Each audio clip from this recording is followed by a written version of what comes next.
have the prayer, the opening prayer, and then we'll pledge to the flag. If you want to rise, please. Coincidentally, as I have done in the past, I've always read a verse from the Bible. And coincidentally, I got from the Trinity Foundation out of Tennessee a very interesting newsletter that I think, I always try to give you something that's going to tie into the meeting. And what happened was they sent out a newsletter, and the article, the feature article, was on knowledge and what the Bible has to say about that. The word "know" in the Bible is 1,454 times it appears in the Bible.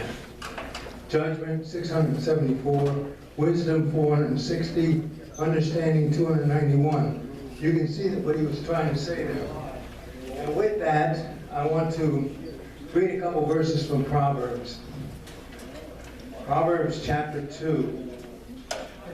It's critical tonight that you understand and pay attention to what's going to be said up here. You have an opportunity to question what this is going to be all about as far as the budget. These type of meetings, you must start to understand, because it's the depth of lack of understanding is globally. Let me read you a couple of verses from Proverbs, and we'll say a quick prayer. Proverbs chapter 2, starting at verse 1. My son, if thou wilt receive my words and hide my commandments with thee, so that thou incline thy ear unto wisdom and apply thy heart unto understanding. Yea, if thou criest after knowledge and liftest up thy voice for understanding. If thou seekest her as silver and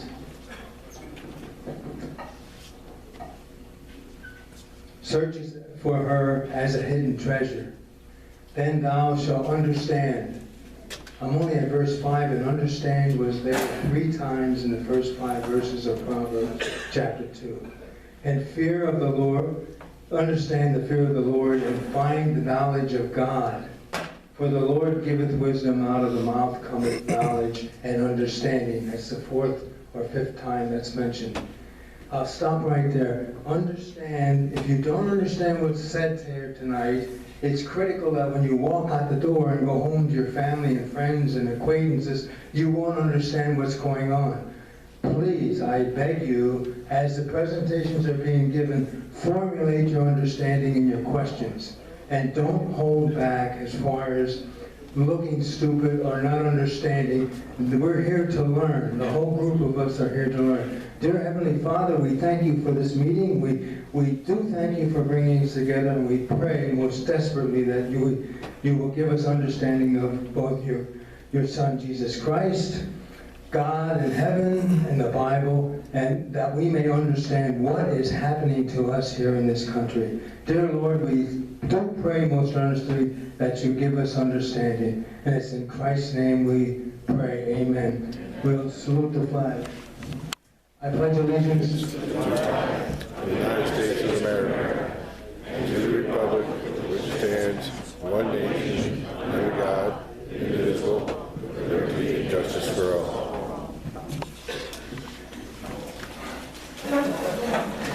Okay, good evening, folks. As you can see, I'm not Jim. Jim and Deb are in Florida. Deb has family and a new grandchild, so they went down to Florida, so they won't be here for several weeks. And you can also see I'm not Sam. Sam's flat on his back with back pain, so I didn't let him come tonight. Anyway, he asked me to read something to you. This is Sam's words. As you know, we had our raffle drawing here last night. The winners that were not here have been contacted, and they all picked up their prizes. We also posted all the winners on the website. We want to thank you all that participated. The net proceeds will be used to help with our expenses. Though we have a large membership, those that attend these meetings has diminished. We don't always collect enough money at these meetings to meet all the expenses. At times, we had to reduce our advertising, and some board members are paying for things out of their own pockets. However, folks, I'm not, and I repeat, I'm not going to ask you to dig deeper into your pockets and contribute even more than you have. You've been very generous, and we truly appreciate it. But what you can do, which would be a tremendous help, bring a friend to our meetings, or a relative, or a neighbor, a co-worker, a church member. Maybe they could bring a friend as well. Take a flyer for March and pass it out. Post it on the businesses that you frequent. Please encourage and spread the word to others. There's power in numbers. Thank you again for your support with the raffle and with the Berks County Patriots. Enjoy the rest of the evening. God willing, I will see you next month. Sam. Okay? That's from Sam. And now we're going to have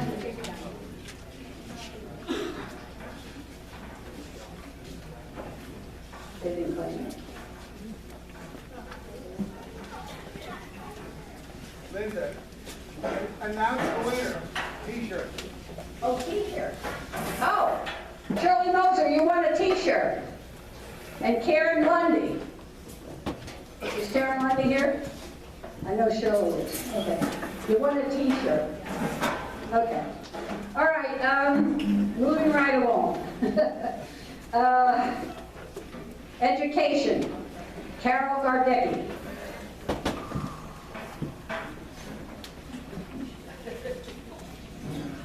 Thank you, Linda. Hi, folks.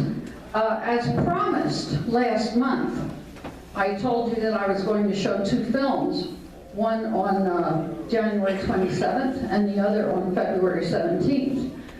The people that came to see them were, I think, impressed, thought that they were really good films. I bought copies to sell. Both films come in the same packet for $16.50. I bought 10 copies. I sold them right away. I bought 20 more copies, which I thought I would have here tonight, but the mail did not bring them in time. I'm pretty sure they'll get there tomorrow, which is not helping me. But anyway, these films will be available. If I sell the next 20 and I need to buy more, I will do that also. They are very popular, and they should be seen by friends, relatives, church people that you know, etc. Okay. Unless you live in a cave, you now know that we have lost a Supreme Court justice, Justice Antonin Scalia. He was probably the best friend we had on the court. He was a very conservative judge. He believed in doing things by the way the original writers intended in the Constitution. Because of this, you're already hearing a firestorm of conversation all over the TV and the radio and so forth. I'm a little afraid because this now means that we have a vacancy and President Obama can appoint somebody. Okay, now there's been some talk about he shouldn't appoint anybody, he's a lame duck, it's his last year. There's nothing like that in the Constitution. He has every right to appoint somebody.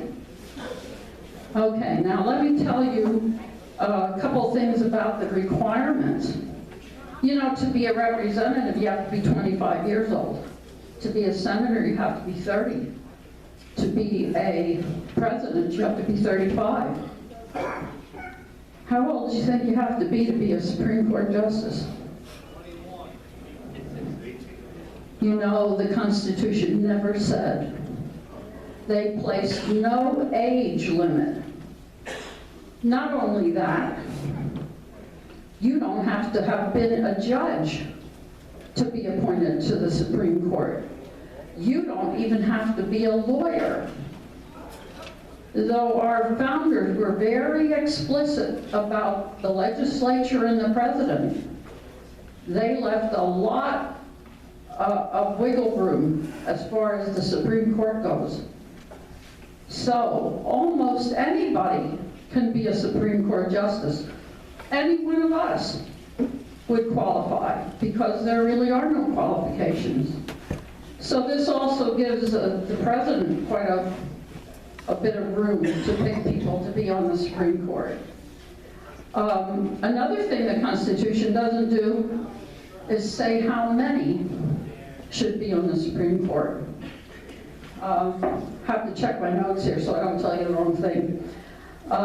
Since 1869, that's right after the Civil War, there have been 9. They have stuck with 9 justices, 1 president judge and 8 associate justices. Before that, the number went up and down considerably. And there was a time when they considered having 15. But I think we're pretty steady now with the 9. I don't think anybody's going to go crazy and appoint anybody different, any different number.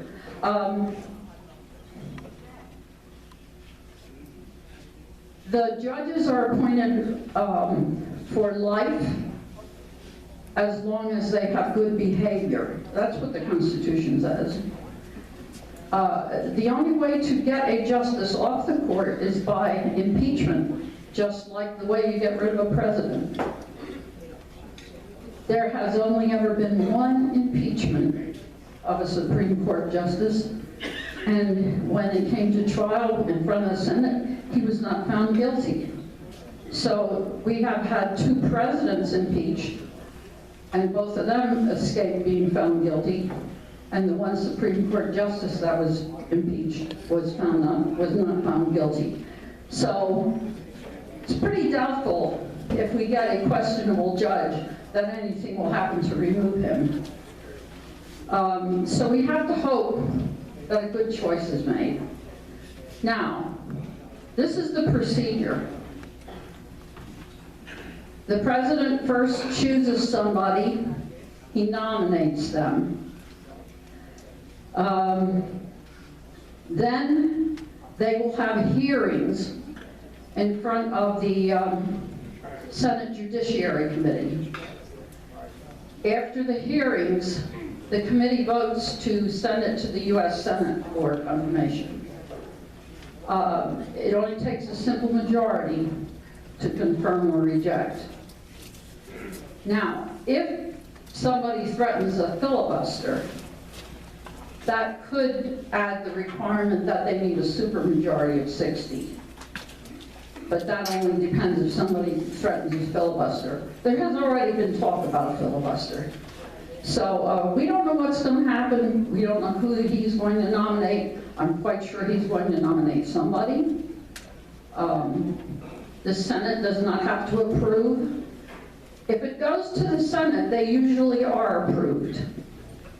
Now, the reason for that is there have been instances when the president's kind of got the feeling that they weren't going to get approved, and he withdrew them before it went to the Senate. So if he has a feeling that they're not going to be approved, he might withdraw them, and then he won't have that negative vote against him. But anyway, that's the way the procedure will go. Typically, it takes about 2 months to get a new guy on the court. I don't know that this is going to be typical, but nevertheless, the president's got a long time to fight to get somebody on there. So I think it wouldn't hurt if we pray. It wouldn't hurt if we write to our representatives, well, not our representatives, but our senators, and urge them not to approve unless the guy is a constitutionalist. We don't want a liberal in there, because that will threaten our gun rights and a lot of other things. Because the last time they voted on our gun rights, it was 5-4. And this was one of the conservatives. If we lose a conservative, the next 5-4 vote might go against us. So I just kind of wanted to let you know what the procedure is and where we're going from there. And beyond that, my next Constitution class in March will be Wednesday, March 2nd at 6 o'clock, and also Monday, March 7th at 3 o'clock and 6 o'clock. So it's Wednesday, March 2nd and Monday, March 7th. And pray for us.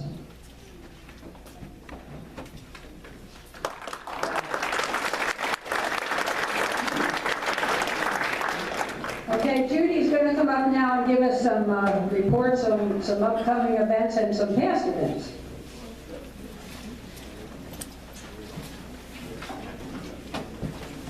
Good evening.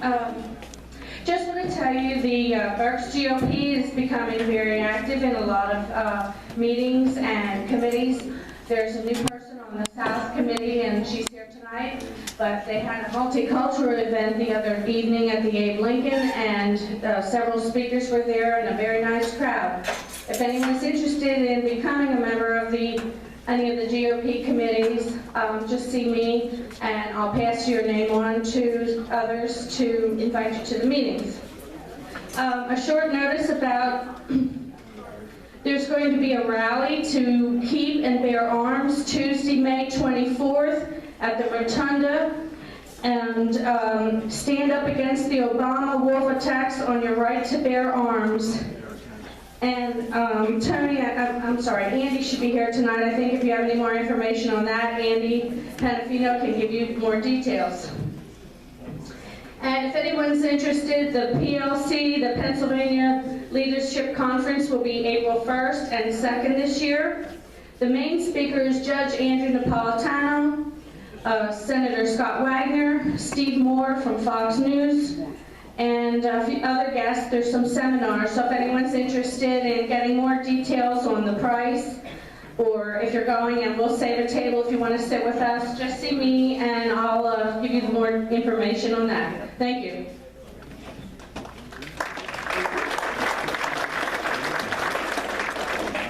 Now we're going to have some legislative updates. The first one will be Eldon. Guess you're going to talk about 76 a little bit?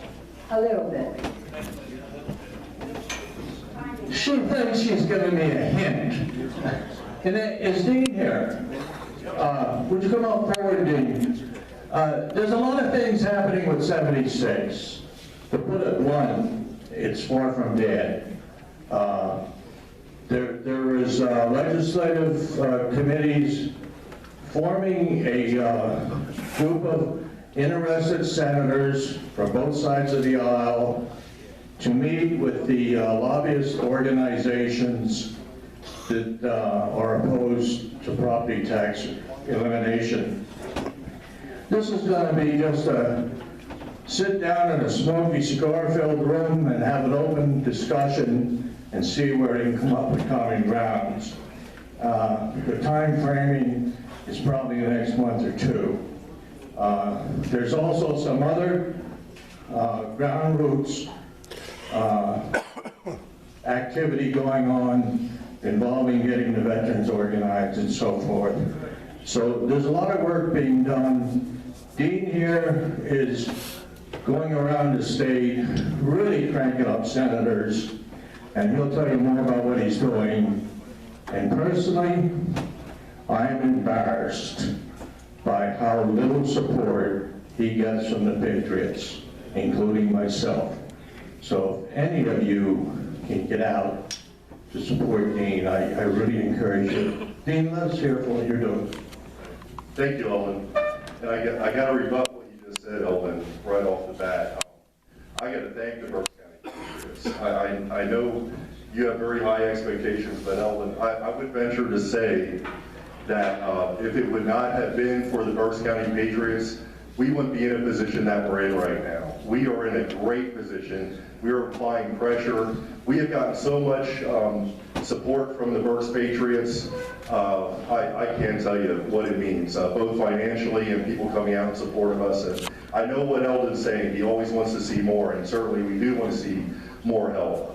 But we're well on the way. Folks, we've been, like Eldon said, we're going all over the state. Right now, We're actually in Kim Ward's neighborhood, by the way, in case you don't know, is 3.5 hours west of here. And we'll be making a trip there again next Saturday, all in preparation of a... It's 3.5 hours, by the way, Dean drives. It's 4.5 hours when I drive. I won't argue with Linda. But we like to get there because we got things to do and we want to get back home again. So, but yes, we've ran into some great people out there. Karen Kiefer, she heads up a group similar to yours out there, certainly not as well as attended, and but she's been a great help to us, and she's actually heading up the canvassing efforts next Saturday. This Saturday, however, we are leaving, the train of pain, as we call it, is leaving the Bethel Fire Company at 7:30 Saturday morning. If any of you would like to join us, I know there's a couple people here. Carol Gardecki has volunteered to come out. I think Bob Moyer's coming with us, and I'm not sure who else, but we're gonna have, I'm looking at about 20 people. And in case you don't know what we do, folks, we go armed into senators' neighborhoods with these clipboards. And we pass out flyers and we knock on doors and we talk to people who are neighbors to these legislators, and we let them know what they're up to. We do knock on the legislator's door. I know some people aren't comfortable with that, but you know what? They don't answer. So then we gather up and we all take a picture on their front porch, and we plaster it all over the place. So they enjoy that as well. I know we do. But yeah, that's what we're up to, folks. And these canvassing events, these door-to-door events, this all leads to advertising.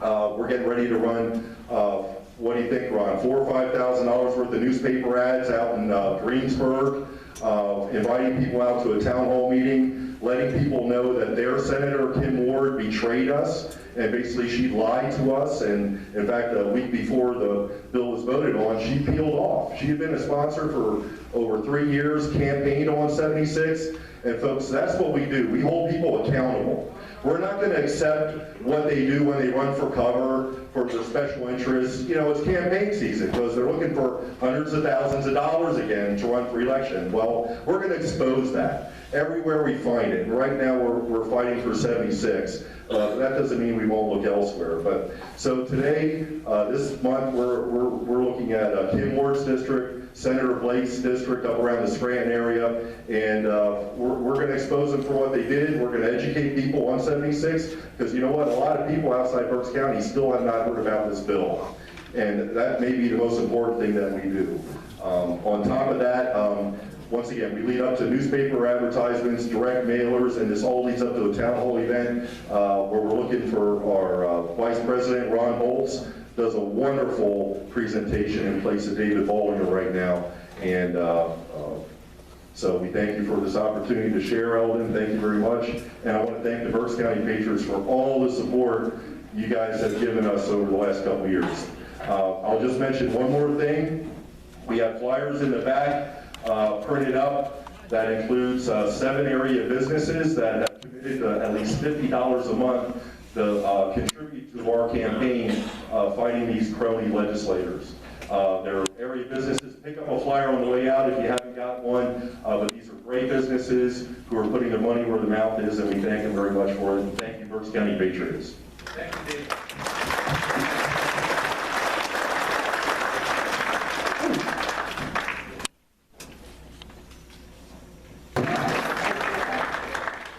Okay, now we have Paul Brooker's going to give us a, I don't know. Hello. Hey, everybody. I feel kind of lucky because, number one, they gave me the ability to bring up some good news to you finally.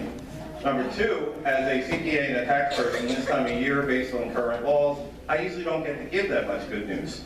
So this is a nice opportunity for me. A couple weeks ago, we had good news finally from our government, exactly what Rob was just talking about. They passed a bill to reduce the size of the House from 201 to 151, 203 to 151, or eliminate 52 representatives. Good news, finally. Just to give an idea, guys, the cost of that, they're estimating $4.5 million a year. That does not include the pensions, doesn't include their benefits, and most likely doesn't include their staff. We have our representatives have over 3,000 staff members on payroll in Pennsylvania, which is the highest in the country. So that's the good news. The bad news is you all have to stay on top of this. In order for this to be passed finally, it has to be a state amendment, which means it has to go through the House and the Senate 2 consecutive terms. It's gone through 1. It has to go through again next term. After that, it will be put on the ballot as an amendment, and we'd all get to vote on it. All right, but as Rod just said, this is something long overdue. It's good news, and maybe a step in the right direction finally to reduce the cost of our state government. All right? It's good to bring good news. Thank you, Paul. You also bring good news, don't you, Paul? Yeah. Yeah. Okay, and now for our main event tonight is Christian Leinbach. And I'm going to give you a little bit of a bio I got. Christian Leinbach was elected in 2007 to serve his first 4-year term on Berks County Board of Commissioners. Upon re-election in 2011, he was selected by his peers to serve as chairman of the board. Christian is a member of the election board, the prison board, the 4-H development board. He chairs the salary board, the retirement board, which manages a multi-million-dollar county employees pension fund. Additionally, Leinbach is a director on the Berks County Conservation Board and the Berks County Television Board. In 2015, Christian was re-elected to serve as Berks County Commissioner for his 3rd term. There's more, but I'm skipping some.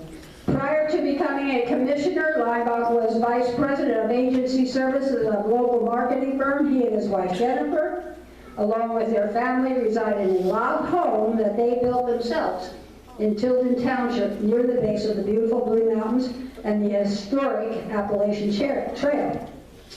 They are active members of Schuylkill Valley Bible Chapel in Mooresville.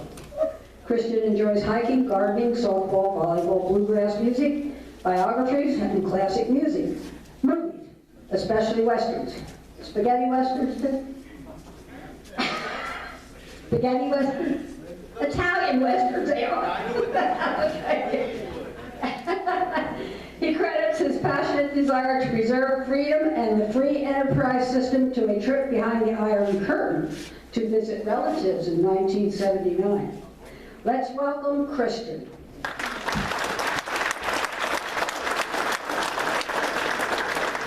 Thank you for coming. Now, Christian, before you start your speech, wait, don't like that. I'd like to ask you if you would give us a little demonstration of the African dance steps that you learned in the multicultural event on Tuesday night. I can give you a little bongo beat. I thought you were my friend. I am! It was great! So, in case anybody wants to see him, go ahead.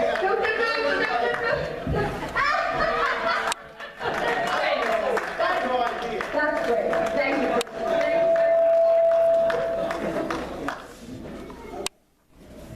Thank you very much, Linda. I want to first of all recognize my wife who's here. Many of you know her, Jennifer.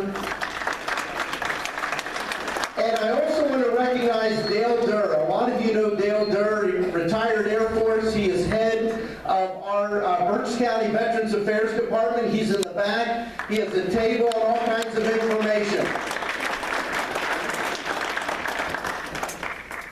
I feel like I have Marco Rubio water up here. There's no safe place to put it, so I want to start by thanking you for all that you do. It cannot be said too often that the price of liberty is eternal vigilance, and often we connect that to service in the military, and that's very true. But at its very core, our country depends on people that fundamentally care not just about what's happening now, but what the future may bring, and care enough to do something about it.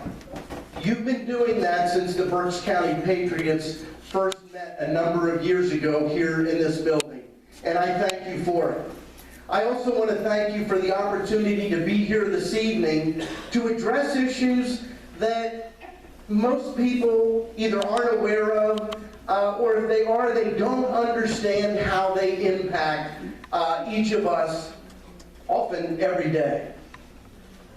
When I ran for commissioner back in 2007, the most common question I received was, what does a commissioner do? It's now 2016, and the most common question I receive is, what does a commissioner do? And why is that? I will suggest to you that while we have a serious deficiency in our public education system when it comes to teaching young people about American history and about how our government functions, we have a very long history of not teaching about the value and importance of local government, and in particularly county government.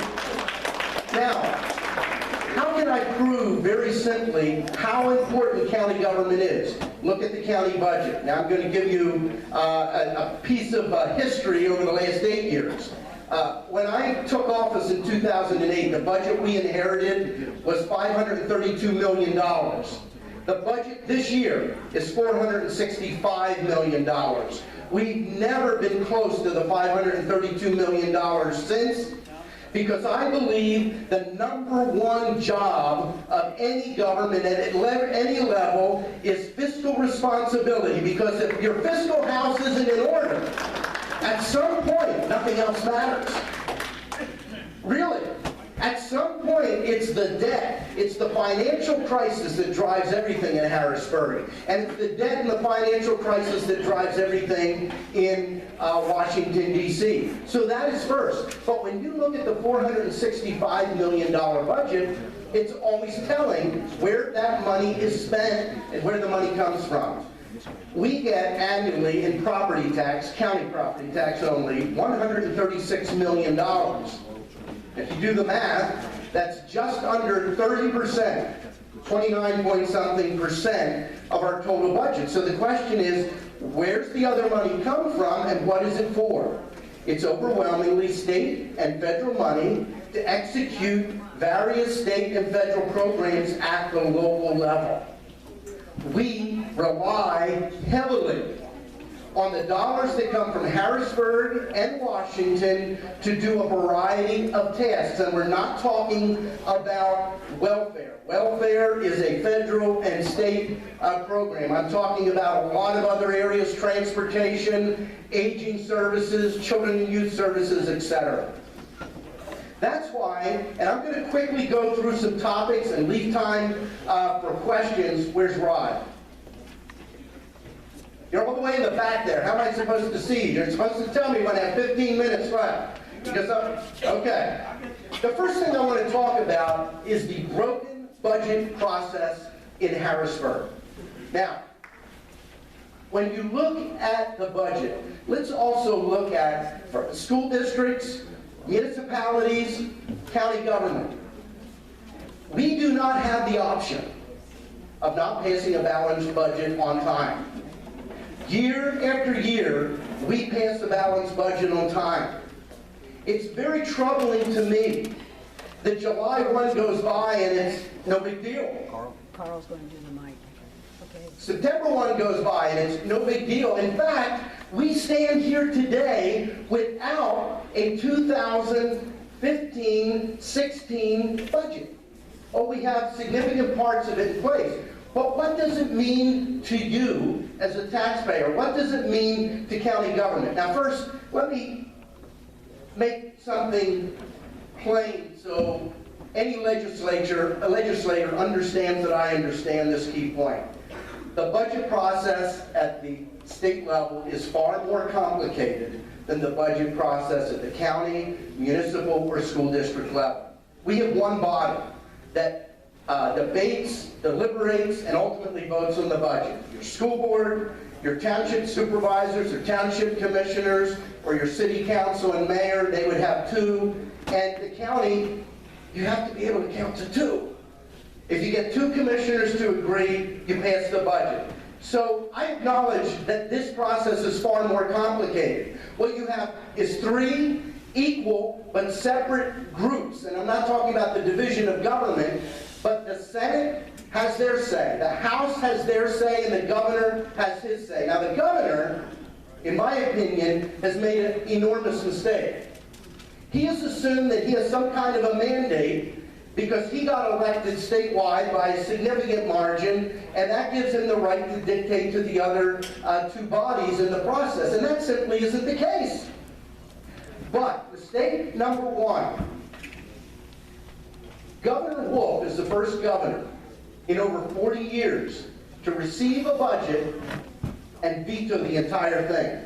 You see, most governors in most states have something called a line item veto. 70% of the budget that Governor Wolf got on his desk was either exactly what he asked for or slightly more. And he vetoed the entire thing, which threw the process back to square one. Without a doubt, that was the single biggest mistake in this process. He finally did the line item veto after 6 months. The second problem I have is, ask yourself a question. If you're, well, none of us are professional sports figures, but if you were, and you had a contract, when would you start negotiating on your contract? Would you wait till the contract was up? No, you'd start negotiations early on. I also blame the leadership in the House and the Senate for not demanding to sit down with the governor and leadership the day after the governor's budget announcement last year and say, we're miles apart. I got tired of hearing legislators say to me in September and October and November, we're negotiating. And I would say to them, I appreciate that, but we should have been negotiating last March. And we should be negotiating right now. But here's a second problem with the governor. The governor, when he line item vetoed, played politics again. One of the items he cut in half is the ag budget. They would say, why would he cut the ag budget in half? Penn State Extension. Berks County, #1 industry. Penn State Extension provides tremendous assistance to our farmers. They're virtually zeroed out. Here's why. Because agriculture is primarily important in counties that are controlled by Republican legislators. Pure politics, folks. No other reason makes any sense. The third issue that I have with the governor is his idea of negotiations. Anyone listen to his speech when he announced the 16-17 budget? That is not exactly the way to sit down and try to work things out in basically destroying the Republican leadership and the House. We have a leadership problem, but here's how it's affected you. Counties across the Commonwealth were not paid last year. At the peak, Berks County in December was owed over $27 million, and it wasn't all state money. The majority of it was federal money that had gone from the federal government to the state that the state was holding, not paying us. Number two, many counties right around us, we did not have to borrow. Lancaster had to borrow, Dauphin had to borrow, Montgomery had to borrow. Many counties around us had to freeze their hiring. Almost all counties stopped paying the providers that are providing services in the children and youth area, in the drug and alcohol area, in the mental health area. And those entities had to borrow money. The question is, who is going to foot the bill for the carrying costs of these counties? Taxpayers. Taxpayers. There's some changes I think that need to happen so that this doesn't happen quite this way again. Number one, I suggest we move the state budget to a calendar year, just like counties. Do you realize the county's budget, we're working now on the 2017 budget. We'll take most of the year looking at every single department, looking at impacts 5 years out. The state is a July 1st. So when we did our budget for 16, do you know how much information we had from the state on the money that they were going to provide to us? Nothing. We didn't even have the dollars for the second half of 2015 because there was no budget. It would be very helpful to everyone involved if we were on the same budget cycle. Another thing that would help is the politics. When Governor Wolf was elected in 2014, he came into office, and in March, he had to submit a budget. He didn't even have all of his cabinet secretaries in place, and he was submitting a budget. When I took office in 2008, a budget had already been voted on in December. I started working on the budget for 2009. To me, that makes a lot of sense. But the biggest issue is the right people need to feel the financial pain. In 2009, when the last budget crisis occurred up until about Thanksgiving, many state employees were not paid. State parks shut down. Some other departments cut back services. The Supreme Court of Pennsylvania ruled that the state couldn't do that. So this time, they just stopped paying counties.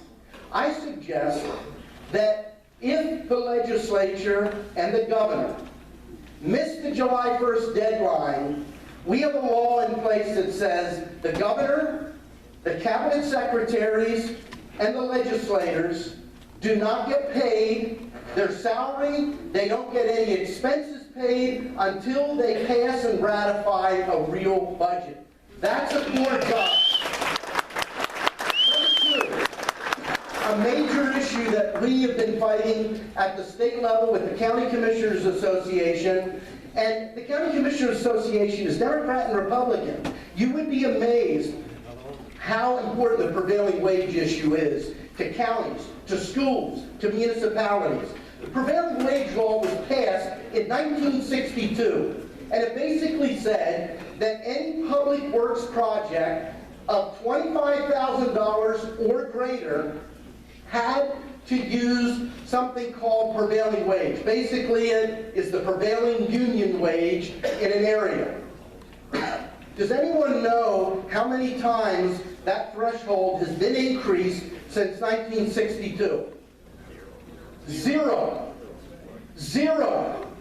If we simply index that number for inflation, it would be over $196,000 today. Now let me make it clear. I believe prevailing wage is wrong. It is a protection game to protect unions. I believe we should be able to hire businesses that are responsible businesses that can provide the proper insurance, the proper bonding, and come in and bid. Let businesses bid based on their work, the quality of their work, their labor, their materials. That's the way it should be, because right now, that adds 25 to 35% to the cost of construction, and almost nothing we do is under $25,000. Here's what's scary, folks. We campaigned. In 2013, I was president of the association. Our number one issue was prevailing wage reform. We knew that we didn't have the votes to repeal it, so we fought to try to raise the threshold to where it should be, because that would be a huge savings for our taxpayers. With a Republican governor, a Republican House, and a Republican Senate, we could get a bill out of the House or the Senate. That's shameful. And that is an issue that impacts every single one of you. You want to look at cost of school construction? Ask yourself what happens if your school construction was 25 to 35% less than it is today. Ask yourself what would happen if a majority of the smaller projects the county government does. Carpet.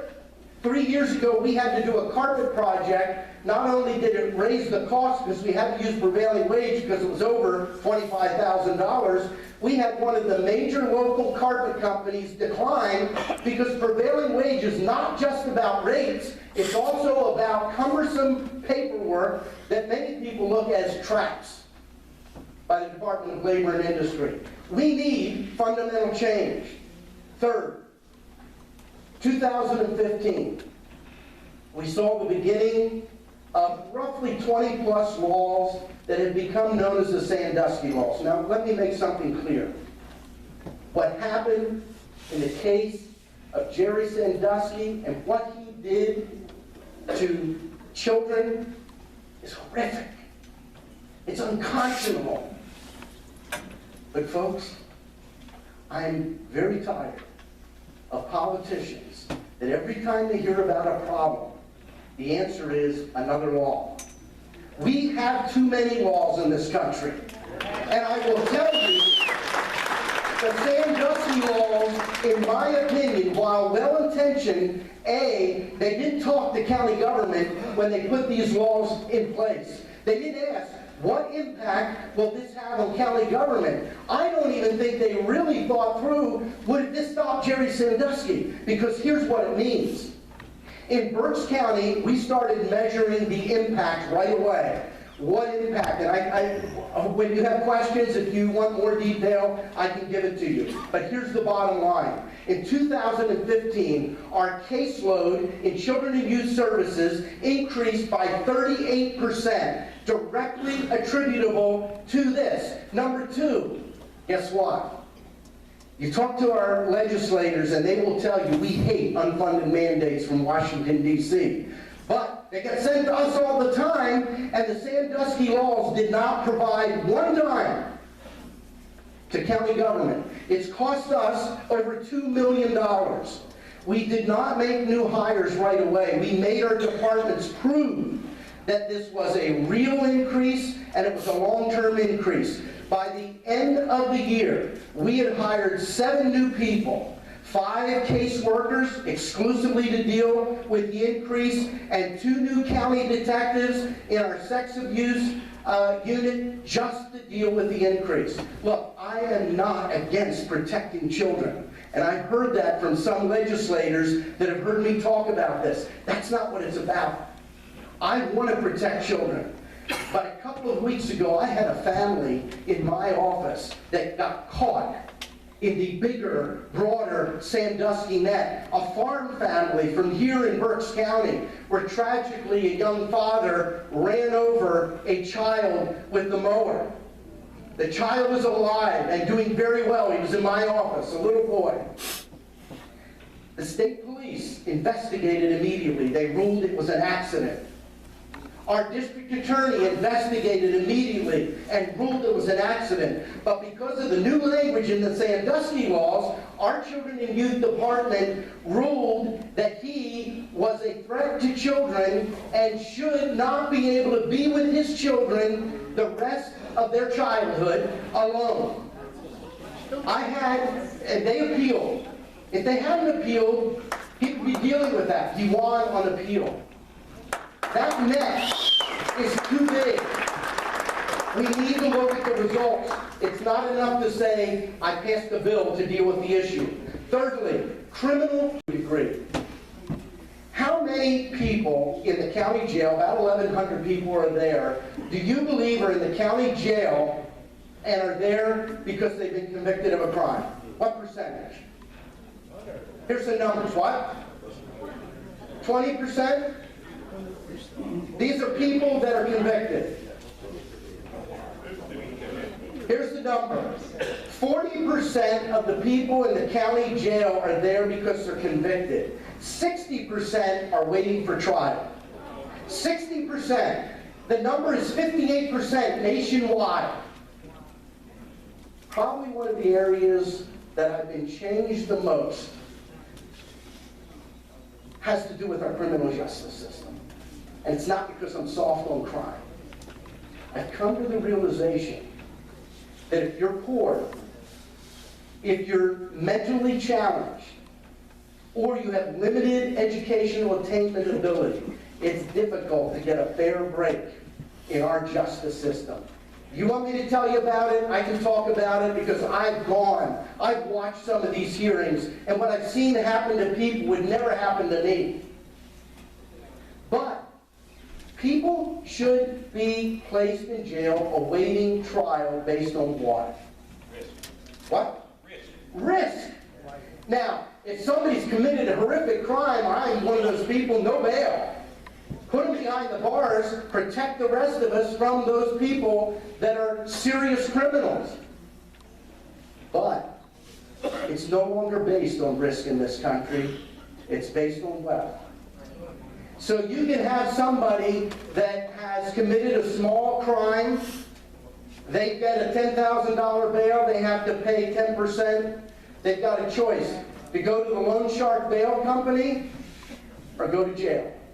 And a lot of them go to jail. Somebody else who's wealthier can commit the same crime and they get the money. It's not about risk anymore. I heard a president judge from Mesa County, Colorado speak in December at a National Association of Counties meeting. And he shared that he began to look at this a number of years ago, and in 2012, they made a major change. Personal recognizance is one of the ways people are handled. If you feel they're not a risk, then there's two things: a risk to the public or a flight risk. Those are the two big issues. They would use personal recognizance. In Mesa County, only about 30% of the people that were going to trial were given personal recognizance.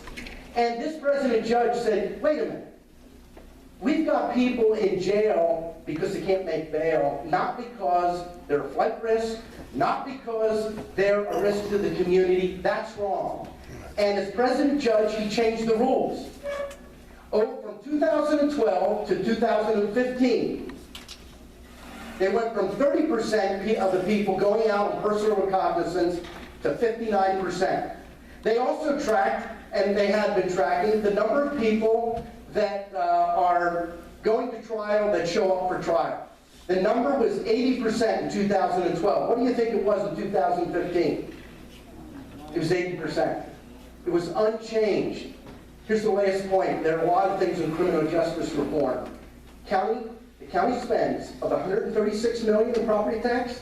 The county spends in courts and corrections, which includes our prison, $85 million of the $136 million every year. So it is not just a social issue. It's not just an issue of what is right. It's also a huge taxpayer issue. Finally, the Cadillac tax. Now, there's a lesson here. I am at heart a constitutionalist, a conservative. But I think sometimes those of us as conservatives that believe in hard work, believe that success should be because you're willing to stick in for the long haul. You're willing to do what it takes. When it comes to politics, we lose that understanding and we want it all or nothing. We want it all at once. Now, I'm not drawing a broad brush, but there is a serious danger. You'll see what I mean in a second. Folks, the other side has a strategy, and they've had this strategy for 50 to 70 years. It's called incrementalism. It's a little bit like the frog. If you throw the frog in a pot of boiling water, he'll jump out. But if you put a frog in a cold pan of water and put it on heat and slowly heat it up, it'll never move. Because it's happening slowly. What we see in our country today didn't happen overnight, and we're not going to change it overnight. Some people disagreed with me, but last April, I was in Washington, D.C., standing up for legislation to eliminate the Cadillac tax in Obamacare. Now, why? There are a couple of reasons. Number one to me is, I've looked at the Cadillac tax. First of all, it isn't what you think it is. The Cadillac tax is designed to ultimately catch every single private health care plan in the country and drive all of them into a single-payer system. That's what it's designed to do. It also is a 40% tax on businesses and county government on plans that go above that threshold.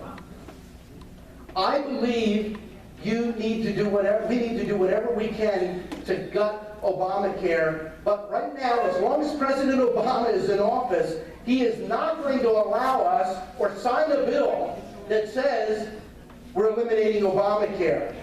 We have to fight. What most people don't know. When does the Cadillac tax go into force? 2018. I heard 2018. How many think it's 2018? How many think it's later than that? When did it change?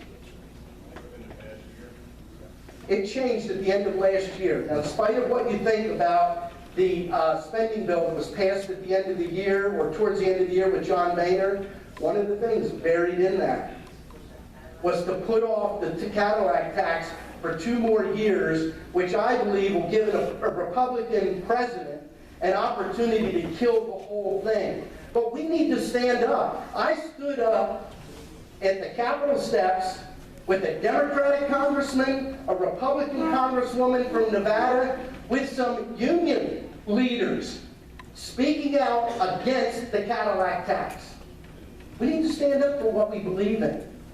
And it is amazing, as I've grown in the job of county commissioner, to see all the different ways county government touches our local people and the issues that we deal with. That's why tomorrow morning at 5 a.m., I'm driving to Washington, D.C.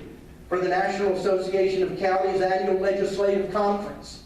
We'll talk about a lot of different issues. Cadillac tax will be one of them. Waters of the U.S. and EPA overreach will be another one. But we need to stand up, whoever we are. You do that on a regular basis as Berks County Patriots. We need elected leaders to also stand up, and all of us to do what we can where God has placed us.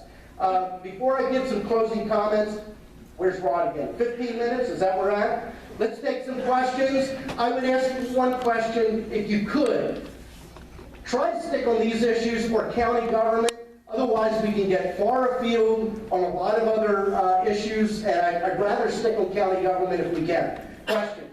Yes. Okay, I work in the mental health field, and some counties have what they call a mental health court, which is a lot more successful from what I have read. Is Berks County considering a mental health court? Yes.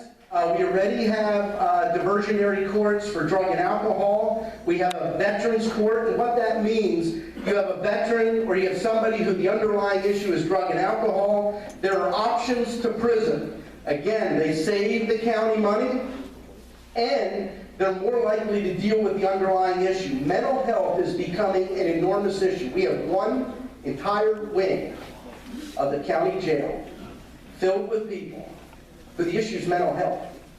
No matter what we do, if we don't deal with the mental health issue, they are back again and again. Here's another crazy thing. This is one of the things we're fighting with the federal government. When a person is jailed, and they're poor, and they're on Medicaid, and they're jailed for even 2 days, they lose their Medicaid. And the county takes over all their health care, but more importantly, when they get out, it can take a month or more for them to get their Medicaid back. And what happens to people with mental health issues that can't get their meds? They're back in our jail before they can get back on Medicaid. We have joined a national program called Stepping Up with the National Association of Counties, where counties are working together with local police departments to divert not just diversionary courts, but down in Texas, San Antonio, Texas, and several surrounding counties have come up with a program that police officers are taught every morning. Here's what to look for. Now, in the case of a violent act, they have to go to jail. But in a non-violent case, they take them to a mental health facility that's jointly managed by all of those counties. Those counties have saved enormous dollars over the last 3 years by diverting people out of the prison population and getting them the help they need. Mental health is a major issue. Question? Bruce and then Ruth.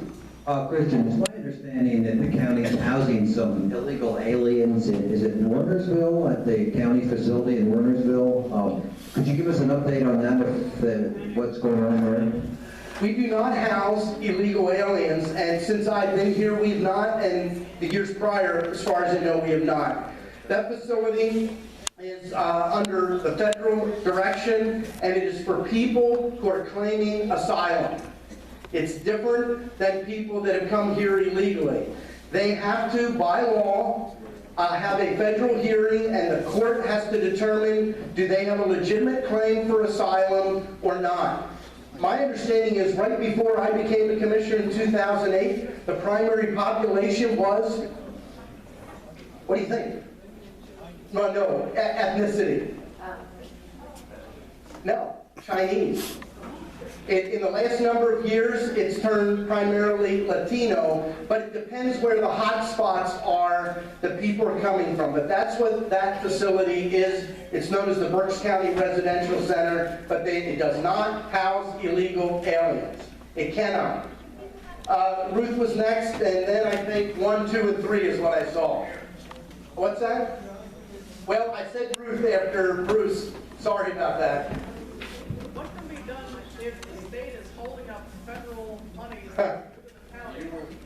Can the state be Can the state be successfully sued? Can we divert the funds around the state so that they come directly to the This is county? a huge issue. If the state, and it is our understanding that the governor had the authority to release the federal funds that already had been allocated by the federal government to the counties, and he did not. Now, if you talk to the governor and the budget secretary, they will tell you they didn't have the authority. County Commissioners Association believe they did. That's number 1. Number 2, the County Commissioners Association, with my voice and also with the voice of Kevin Barnhart, both of us are on the board, called for a lawsuit against the Commonwealth of Pennsylvania to force them to release the money. When we looked at that, and this is the craziness of the way laws are set up, we had no standing to do that, but we, at the same time, were collecting dollars for the state and sending them to the state. Now, Bucks County, and I credit Bucks and Chester County for doing this, Bucks and Chester County said, "You're crazy. We're not sending you any more money." Now, here's the problem with that. We looked into the law, and the law says that you can't withhold money from the state, and if you do, the department head that's withholding the dollars goes to jail. Well, the department would have been, the big one would have been the Recorder of Deeds, Fred Sheeler. Now, I made it very clear that if it meant I went to jail, I vote yes. I'd love to see him put me in jail. But as I said to Fred Sheeler, I'm not going to tell you, you need to be willing to go to jail. Ultimately, we didn't do that, but here's what's interesting. Chester County and Bucks County did. They didn't pay it until the budget money was released, and nobody did a thing. And the reason is, I believe the Commonwealth of Pennsylvania was scared to death to press that issue. But that is just a huge fallacy in the way the government gets away with stuff like that, because that would have saved most, not all, but most of the counties from having to go borrow money, just if the federal money had been released. What time? Well, 5? Okay, one more question. Who did I promise here? Okay. The township official down in Washington Township. And we are missing some money that the state kind of promised us, but it's okay. We budgeted for without that money, so we're doing okay. What can we do to this guy, Wolf, that he wants to do the 17-18 budget? What the heck? I mean, or 16-17 budget. What can we do to hold his feet to the fire? Because this is BS. He's violating the Constitution. He's violating it. So who are we? What can we do? I mean, I'm behind you on this right to work and all that other stuff. I'm 100% behind you. So if the people are behind this, we can get this done. This guy got to go. Two things. Number 1, support the legislators that are doing the right thing. Here's the funny thing. Do not get caught up in the comparison of the approval ratings for Governor Wolf, which are very low, and the approval ratings of the legislators. Why shouldn't you get caught up in following those ratings? Because the rating in one case is of an individual and that individual's performance or lack thereof. And that is a well-deserved low rating. When you rate a body, that's not the same as rating an individual.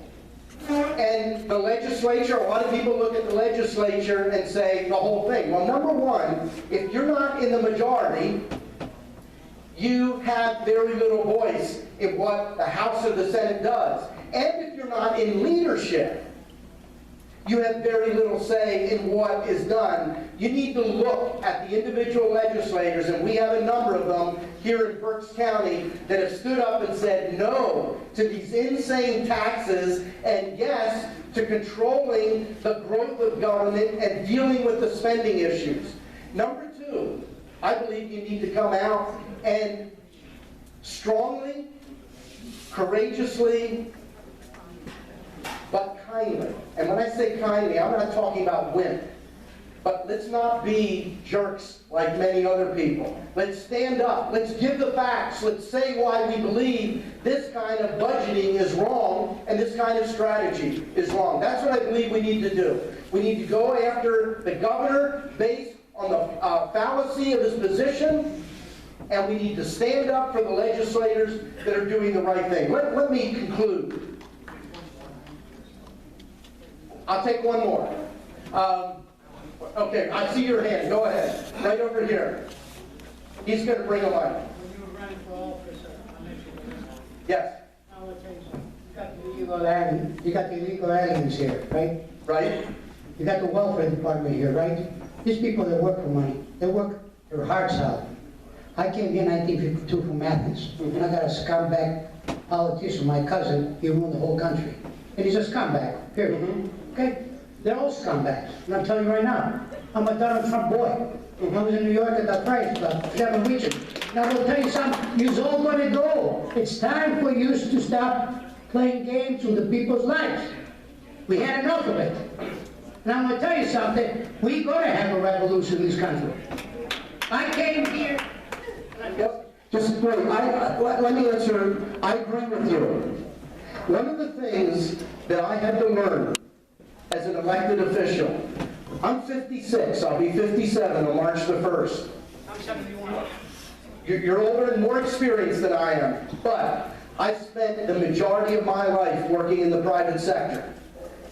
Linda mentioned what drove me to get involved is when I went back to Hungary and Czechoslovakia in 1979, and one evening sat down with my relatives and friends that were about my age.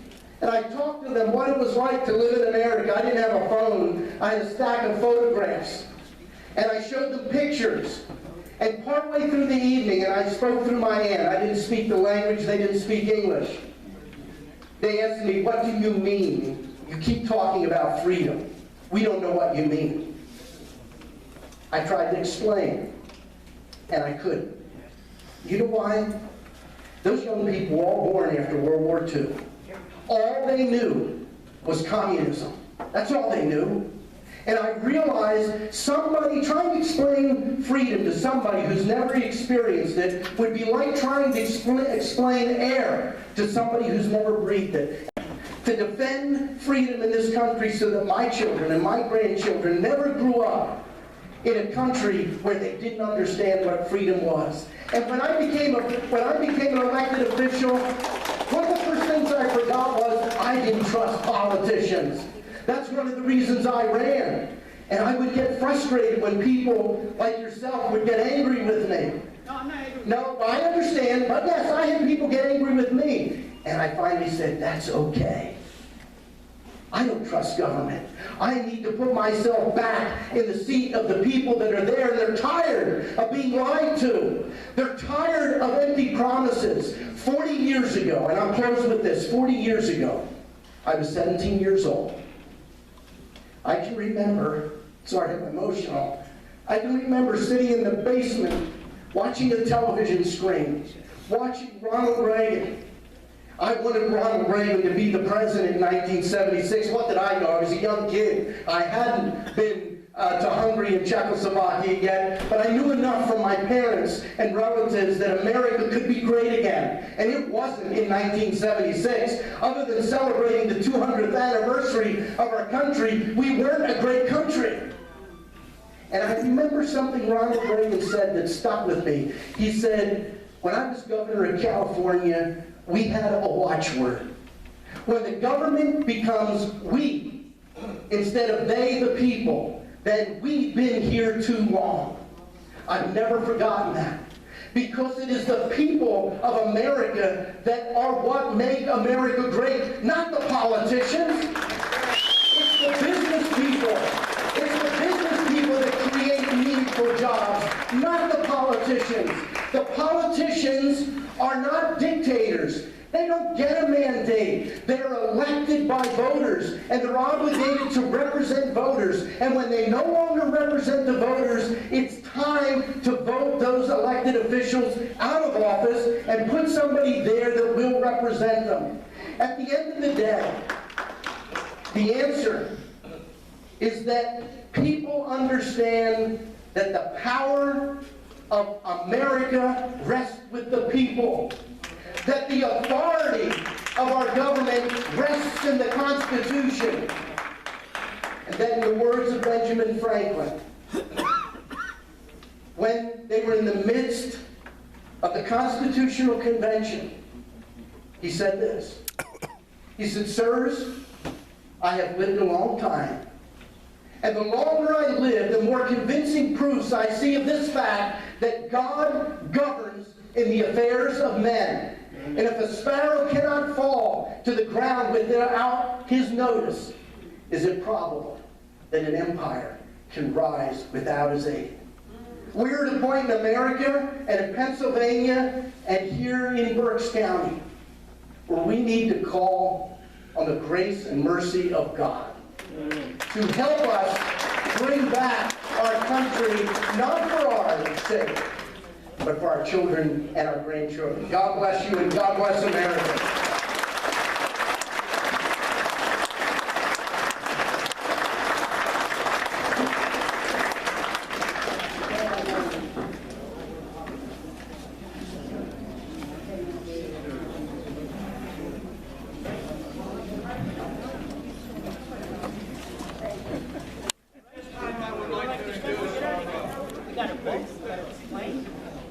I'm supposed to use the mic. I'd like to introduce our next speaker. I'm sure that you're going to enjoy his message.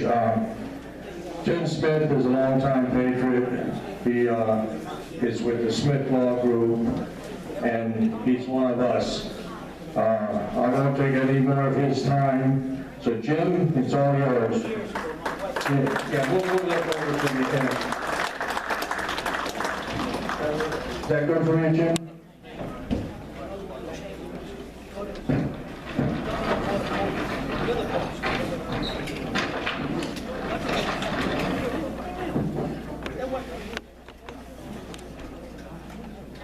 While they're getting set up, a group of us got together. We're having a Judeo-Christian Values and Constitution meeting on February the 26th over at Kissinger's Church. Jim is going to be one of the speakers, Sam Rohr the other. There's flyers back on the table where Carol Gardecki has her books. Please pick one up, see if you can make it. Hopefully there's a lot of good information there. It's the kind of information that we need. So thank you. You ready, Jim? Thank you, Eldon. Thank you, Linda, for the invitation to speak tonight. Good evening, Patriots. You've been sitting a long time. I don't know about you, I can't stand to sit for too long. Why don't you stand up for just a minute and join me in offering a brief moment of silence in honor of the life of the greatest jurist of our time, Supreme Court Justice Antonin Scalia.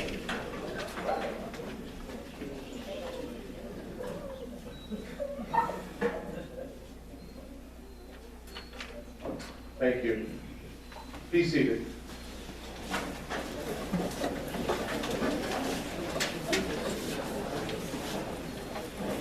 In his dissenting opinion in the marriage case last year, Justice Samuel Alito forecasted that the decision, quote, will be used to vilify Americans who are unwilling to assent to the new orthodoxy. In the course of its opinion, the majority compares traditional marriage laws to the laws that deny equal treatment for African Americans and women. He continues to say that the implications of this analogy will be exploited by those who are determined to stamp out every vestige of dissent. It's probably no surprise to anyone here that last year's marriage case has created... I gotta get used to the PowerPoint, sorry guys.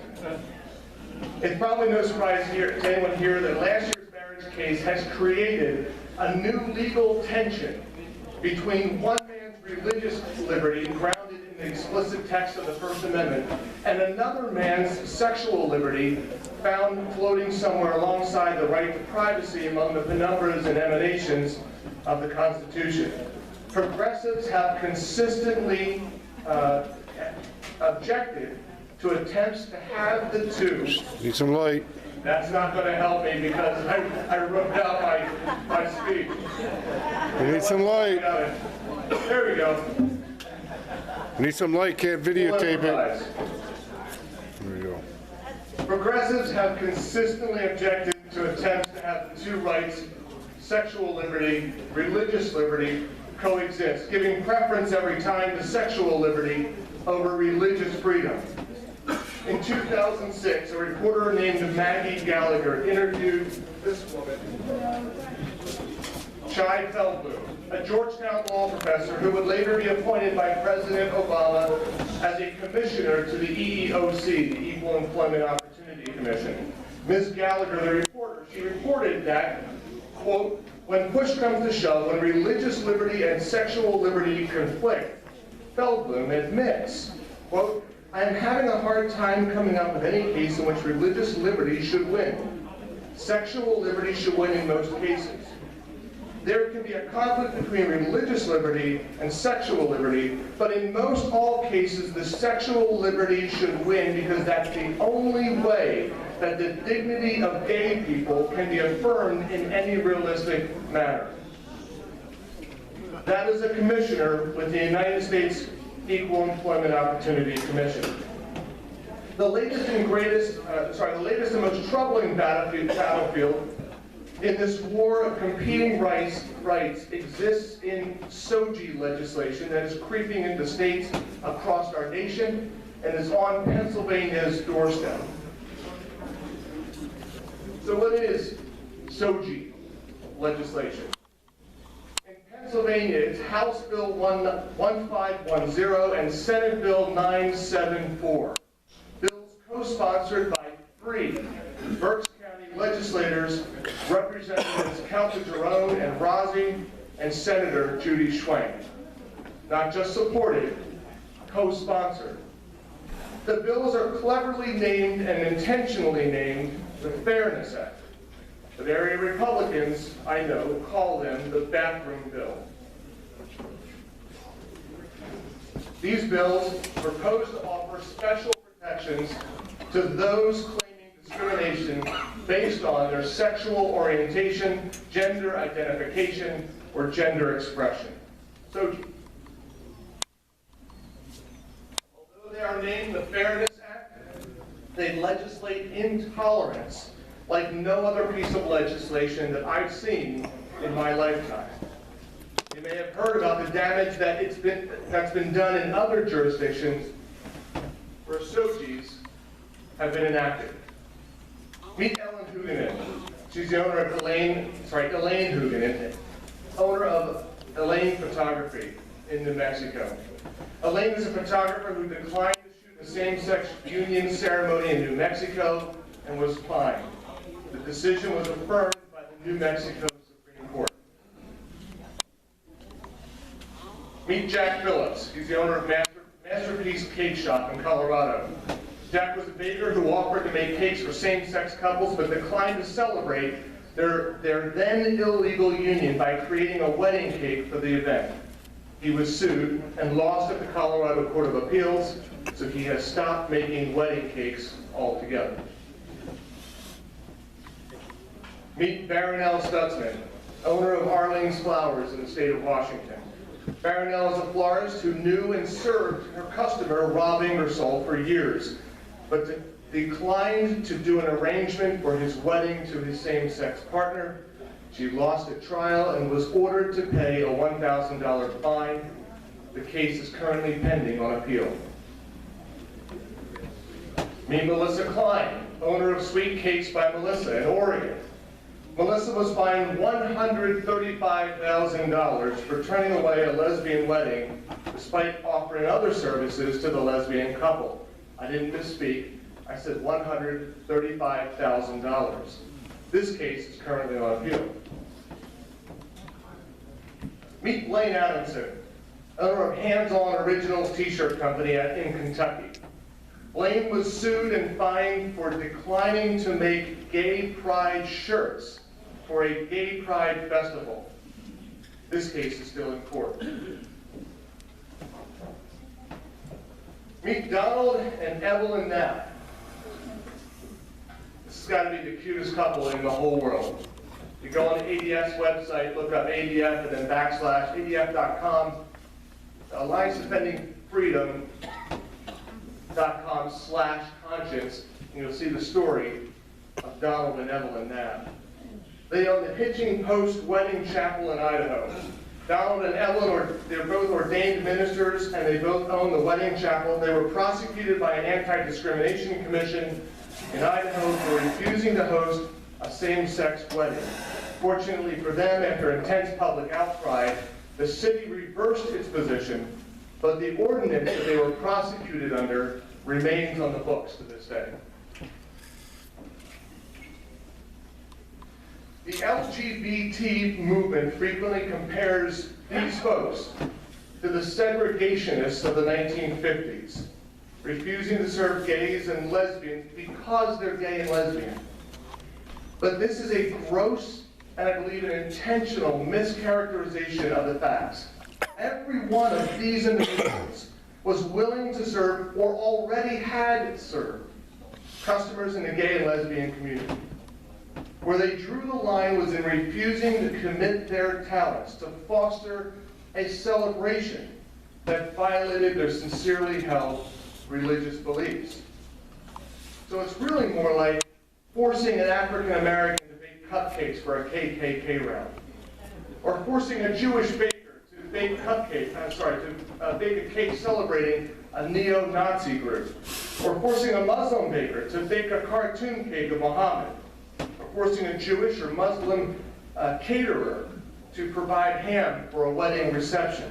Nobody in this room would think about doing that. Because we respect, as Americans, we respect each other's sincerely held religious beliefs. It's a part of who we are. SOGI legislation does nothing except to support intolerance of people holding a different belief. And that, again, is totally un-American. So ask yourself, is it fair to prosecute a doctor that refuses to prescribe hormones to enable a patient to escape the sex the doctor believes God assigned to them and identify with the other? Is it fair to require a Christian charity to place foster children with people that are openly living lifestyles inconsistent with Christian doctrine and its Christian mission? Now listen to this. Is it fair to allow a shelter for abused women to be prosecuted and fined for turning away a large, muscular man who says he is a lesbian, transgender woman stuck in a man's body who was struck by his girlfriend? You might say that's ridiculous. You might. But under SOGI's, the shelter can't say it's only open to people who are born with female anatomy. Because under these laws, we have to accept a person's self-assigned gender identity as fact. No exaggeration. Don't take it from me. I'm quoting an organization called GLAAD, G-L-A-A-D, the most vocal organization in support of the LGBT lobby. They warned America, quote, "A transgender identity is not dependent on medical procedures. Just accept that if someone tells you they are transgender, they are. Period. End quote. In case you haven't had enough, is it fair to allow a men's Bible study on freedom from sexual bondage to be investigated and charged by the Attorney General's office because they don't allow a woman to join them? Is it fair to force a gospel rescue mission for men to allow a woman who claims to identify as a man utilize its showers, bathrooms, and group dorms alongside the men? And this one will blow your mind. Is it fair when a trans girl, that is, a child born a boy who sincerely believes that he is a girl, is it fair when a trans girl signs up to compete in track and field for a rival high school? Your daughter will now compete against a boy who is biologically stronger and faster than your daughter. Title IX of the U.S. Code, one of the greatest feminist legislative accomplishments of the 20th century, is now void in the face of a rule that allows a boy to run as a girl. Patriots, I am grieved to find America where we are today. We are twisted up with laws driven by whipped up emotions and demagoguery rather than right, good reason. And perhaps it's fair to suggest that political sheep on both sides of the aisle are given to this too frequently. I am asking that you call your representatives, every one of them, on the state level, and ask that they courageously oppose House Bill 1510 and Senate Bill 974. God save us, and thank you very much.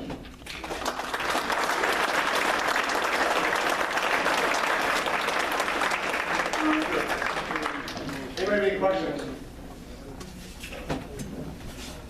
Yes. Do you know which of the other legislators in this area are supporting it besides Calderon, Swank, and Rossi? Who are supporting it? Who are supporting it? I do not know. Okay, I do not know. I know that they're easy to find. They're on the bill as co-sponsors. But I have not called. I would encourage, as you're calling your representatives, ask them where they stand in the measure. I know that half of the Senate sponsors the bill. They have a lot of senators, but it's a long list of senators sponsoring the bill. 25 senators sponsored the bill. And according to what was going around earlier with the petition that we are running to present to the committees in the House and the Senate to kill the bill and keep it from coming to a vote. Because half the Senate does. Half of the Senate, we have 50 state senators, 25 of them, their names are on the Senate bill as sponsors. And the petition that we were running through the audience earlier is our battle, is our fight to keep the bill from coming to a vote, period. To present tens of thousands of signatures to the committees in the House and in the Senate to defeat this thing and kill it. Because if it comes to a vote, half of the Senate would pass it. And Governor Wolf has listed this as one of his priorities for this year.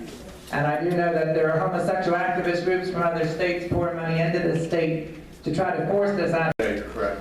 Any other questions?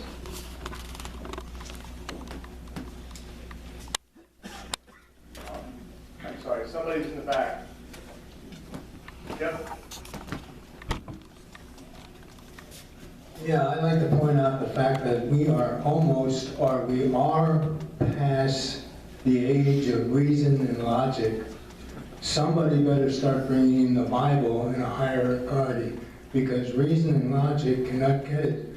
Calderon was a prime supporter of 76, and here he is on the other opposite side, and I don't think you're going to be able to reason that guy out of anything.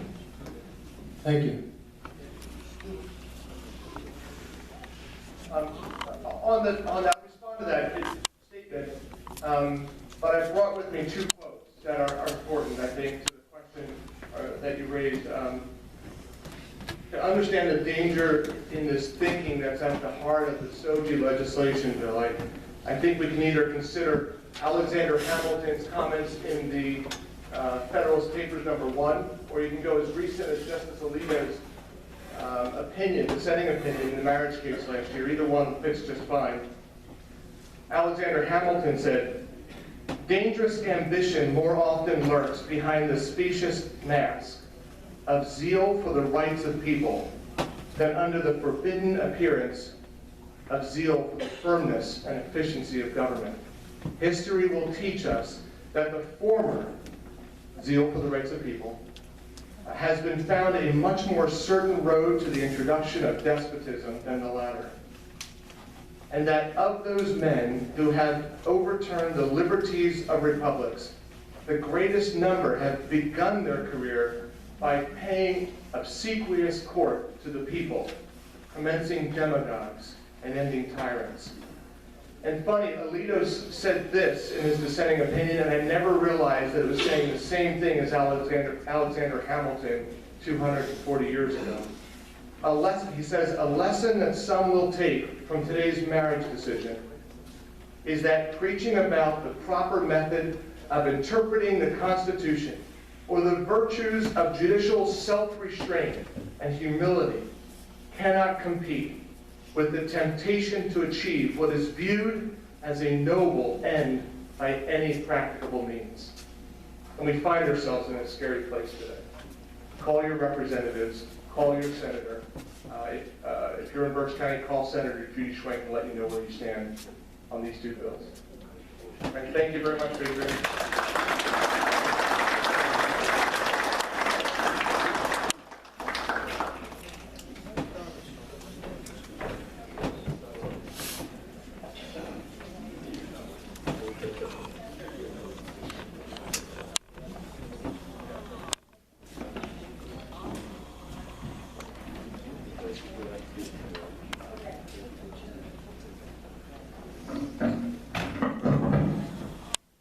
Okay, Otto Boyd is here with us tonight. He is running for state treasurer.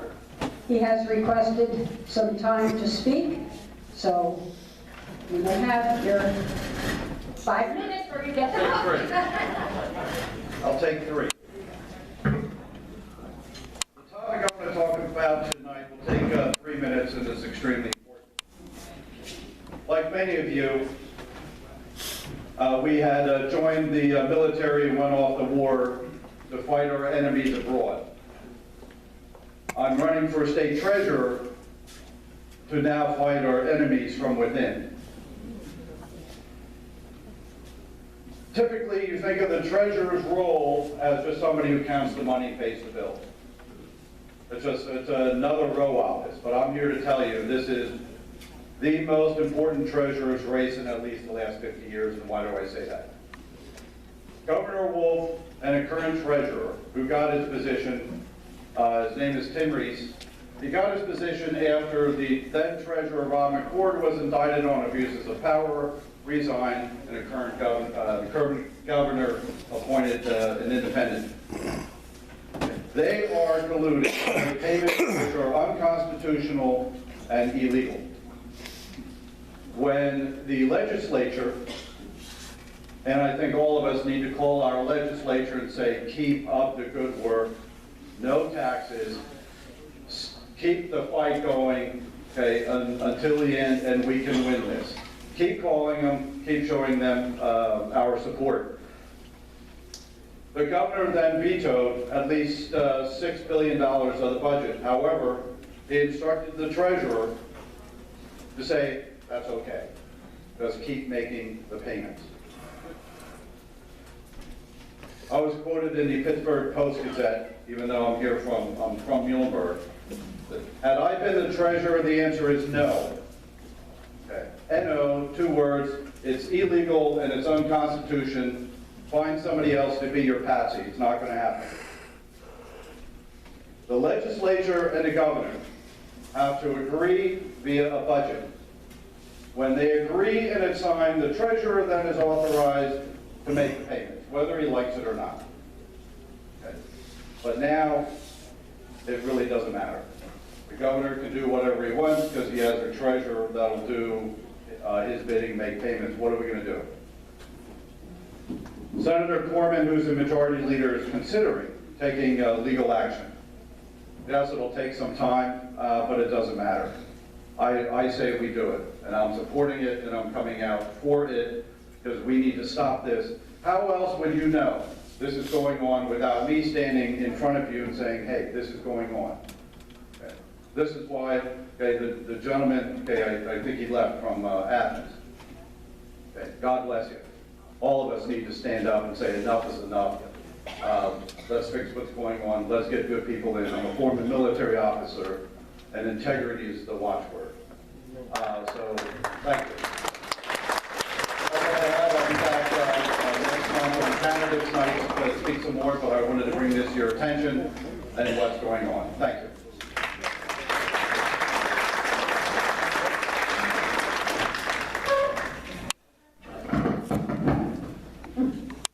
Thank you, Otto. I'd like to acknowledge also a Republican candidate that we have for state legislation, Evelyn Morrison. Would you stand up and say hello? We have a candidates night in April. I'm sure you'll be coming to that and we'll hear you there, okay? And I have a couple other announcements before we close. There's a, let's see. Okay. I think back on my table back there, Johnny Moore is going to be at Lehighton. Now he is, who is he? He has appeared on dozens of televisions, radio, print, and online outlets. He has expert analysis and commentary on the world's largest, most troubled regions. Find out more and how you can help. It's $20 for the tickets, but the forms are in the back. You can pick them up. Also, next month, March, we are having Rod Luce, who is going to tell us about terrorism and domestic security. Rod Luce is a former, no, I should not say that. A U.S. Marine. You never are a former U.S. Marine, according to my husband. You're always, once a Marine, you're always a Marine. Okay, is that right, Marines? Anybody? Okay, you know I am. He's a professor over at Albernia University in the Criminal Justice Department, and he is an expert on terrorism, and he's going to let us know the best way to be prepared. So you don't want to miss that next month. Then April is going to be our candidates night. If you want to hear what the candidates have to say, their positions, come in April. We are inviting everyone, that is Republicans and Democrats. Sometimes the Democrats don't show up, but we invite them anyway. And let's see. If you have any suggestions, I have a suggestion jar in the back. And by the way, I sent out an email this morning. Is anybody here as a result of that email that I sent this morning? Anyone? You are. One. You? Two. All that effort, and I only get two. Okay, well, that's all right. You have something to say, Rod? Okay, we're going to let Rod speak. Just one short announcement. We have a Patriot that is a dependable Patriot, but she can no longer drive at night. She needs a ride home. If anybody lives near the Alpenhof or over there at Route 10, see me at the end of the meeting. If you'll give her a ride tonight, she'd appreciate it. So would I. Thank you. We're closing early, but we have 10 hot dogs left. Is that right, Jim? 10? Go get your hot dogs, but wait until the closing prayer. We're on time. We should let Rod talk a little longer.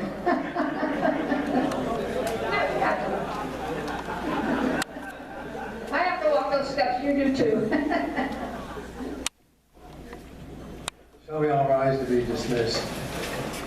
Dear Heavenly Father, we thank you for the information that was passed down tonight. And we ask for mercy and guidance and understanding, that we may know what to do and where we should stand in our place to glorify you and your Son, Jesus Christ. Amen. That's it. Pick up flyers on the way out, back on my desk, and pass them out. Bring your friends.